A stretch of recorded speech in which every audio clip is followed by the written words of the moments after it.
இயேசுவுக்கே புகழ். இன்றைய தியானத்திற்கான இறை வார்த்தைகள் மார்க்கு 6வது அதிகாரம், திருப்பாடல் 119, 1 அரசர்கள் 3வது அதிகாரம் ஆகியவற்றிலிருந்து எடுக்கப்பட்டுள்ளன.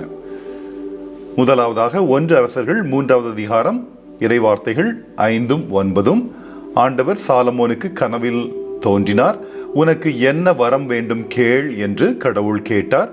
அதற்கு சாலமோன், உம் மக்களுக்கு நீதி வழங்கவும் நன்மை தீமை பகுத்தறியவும் தேவையான ஞானம் நிறைந்த உள்ளத்தை அடியேனுக்கு தந்தருளும். இல்லாவிடில் உமக்குரிய இம்மாபெரும் மக்களினத்திற்கு நீதி வழங்க யாரால் இயலும் என்று கேட்டார். 1 அரசர்கள் 3வது அதிகாரம் 11 முதல் 13வது இறை வார்த்தைகள் கூறுவது, கடவுள் அவரிடம், அதாவது சாலமோனிடம், நீடிய ஆயுளையோ செல்வத்தையோ நீ கேட்கவில்லை, உன் எதிரிகளின் சாவையும் நீ விரும்பவில்லை, மாறாக நீதி வழங்க தேவையான ஞானத்தை மட்டுமே கேட்டிருக்கிறாய். இதோ நான் இப்பொழுது நீ கேட்டபடியே செய்கிறேன். உனக்கு நிகராக உனக்கு முன்னே எவரும் இருந்ததில்லை, உனக்கு பின்னே இருக்க போவதும் இல்லை.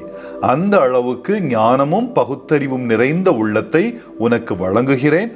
இன்னும் நீ கேளாத செல்வத்தையும் புகழையும் உனக்கு தருவேன். ஆகையால் உன் வாழ்நாள் முழுவதிலும் உனக்கு இணையான அரசன் எவனும் இரான். திருப்பாடல் 119, 12 முதல் 14வது இறை வார்த்தைகளில், ஆண்டவரே, எனக்கு உம் விதிமுறைகளை கற்பித்தருளும். உம் வாயினின்று வரும் நீதி தீர்ப்புகளை எல்லாம் என் இதழால் எடுத்துரைக்கின்றேன். பெரும் செல்வத்தில் மகிழ்ச்சி அடைவது போல நான் உம் ஒழுங்கு முறைகளின்படி நடப்பதில் மகிழ்ச்சியுறுகிறேன். மார்க்கு 6வது அதிகாரம் 31வது இறை வார்த்தை, இயேசு திருத்தூதர்களிடம், நீங்கள் பாலை நிலத்தில் உள்ள தனிமையான ஓர் இடத்திற்கு சென்று சற்று ஓய்வெடுங்கள் என்றார். மார்க்கு 6வது அதிகாரம் 34வது இறை வார்த்தை, அவர் கரையில் இறங்கிய பொழுது பெரும் திரளான மக்களை கண்டார்.